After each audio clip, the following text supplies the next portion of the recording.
കൃപയാലല്ലോ നിങ്ങൾ വിശ്വാസം മൂലം രക്ഷിക്കപ്പെട്ടിരിക്കുന്നത്. അതിന് നിങ്ങൾ കാരണമല്ല, ദൈവത്തിൻ്റെ ദാനമത്രയാകുന്നു. എഫേസ്യ ലേഖനം 2-ാം അധ്യായം 8-ാമത്തെ വാക്യം. വിശ്വാസത്താൽ പിതാവായ ദൈവത്തിൻ്റെ അനാദി നിർണയപ്രകാരം യേശുക്രിസ്തുവിൽ കൂടി അർഹതയില്ലാത്തവർക്ക് ലഭിക്കുന്നതാണ് ദൈവത്തിൻ്റെ കൃപ.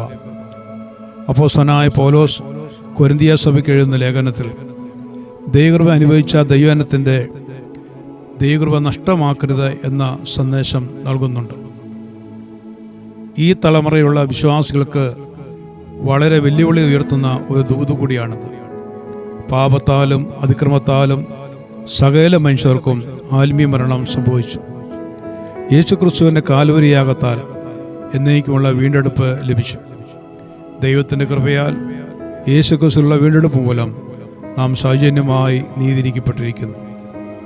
വിശ്വസിക്കുന്നവർക്ക് അവൻ തൻ്റെ രക്ഷ മൂലം പ്രായശ്ചിത്തമാകുവാൻ ദൈവം യേശുക്രിസ്തുവിനെ പരസ്യമായി നിർത്തിയിരിക്കുന്നു. ദൈവം യേശുക്രിസ്തുവിൽ കൂടി പകർന്ന ദൈവകൃപ നഷ്ടമാകാത്തതാണ്. കൃപ അനുഭവിച്ചവരും കൃപയിലേക്ക് നടത്തിയവരും മാറിപ്പോകും. എന്നാൽ യേശുക്രിസ്തുവിൻ്റെ കാൽവരി സ്പർശനത്താൽ ദൈവകൃപ നമ്മുടെ ബലഹീനതയെ തേയ്ക്കുന്നു. ബലമുള്ള കരത്തിൽ താണിരിക്കുന്നവർക്ക് യാവരിക്കും ദൈവകൃപ ശക്തിപ്പെടുത്തുന്നതാണ്. നിത്യകാലവും ദൈവത്തോടുകൂടെ വസിക്കേണ്ടതിന് നമ്മെ പ്രാപ്തരാക്കുന്നതാണ് ഈ ദൈവകൃപ. ഈ കൃപയുടെ മഹത്വം നാം മനസ്സിലാക്കണം. ആകയാൽ പ്രിയമുള്ളവരെ, നമുക്ക് ലഭിച്ച ഈ ദൈവകൃപ വ്യർത്ഥമാക്കി കളയരുത്. ഞാനാകുന്ന ദൈവകൃപയാലാകുന്നു എന്ന് അപ്പോസ്തലനായ പൗലോസ് പറഞ്ഞിട്ടുണ്ട്. ദൈവത്തിൻ്റെ കൃപ നമ്മളോട് വലുതാണ്. നാം ശക്തിപ്പെടുന്നത് സ്വാധീനത്താലോ ആൾബലത്താലോ സംഘടനാശക്തിയാലോ കായിക ബലത്താലോ അല്ല, പിന്നെ ദൈവകൃപയാലാണ്. ദൈവകൃപയുടെ ശുശ്രൂഷകരായി നിയോഗിക്കപ്പെട്ടവരെ, നിങ്ങളുടെ ബലം എന്തിലാണ്?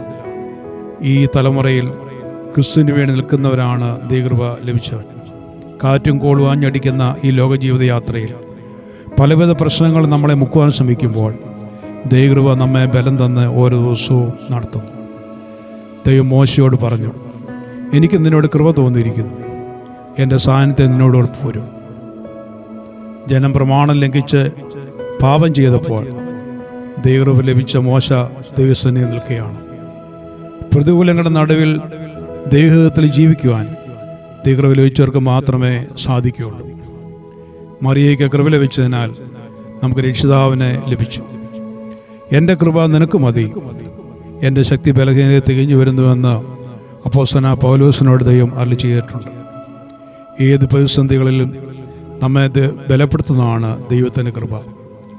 അർഹതയില്ലാത്ത സ്ഥാനത്ത് ഔദാര്യം തോന്നിയ ദൈവം നമുക്ക് നൽകിയ കൃപ ഒരിക്കലും നഷ്ടമാകാതെ നാം കാത്ത് സൂക്ഷിക്കണം.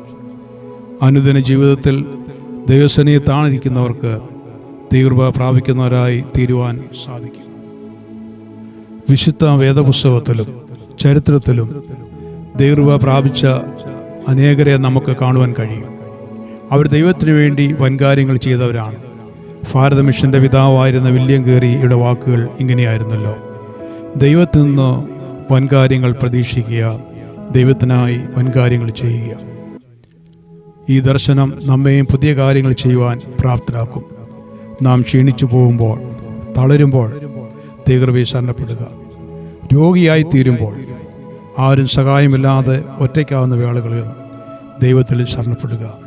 ദൈവത്തിൻ്റെ വാഗ്ദാനം ഇങ്ങനെയാണല്ലോ: എൻ്റെ കൃപ നിനക്ക് മതി, അത് ബലഹീനതയിൽ തികഞ്ഞ് വരുന്നു.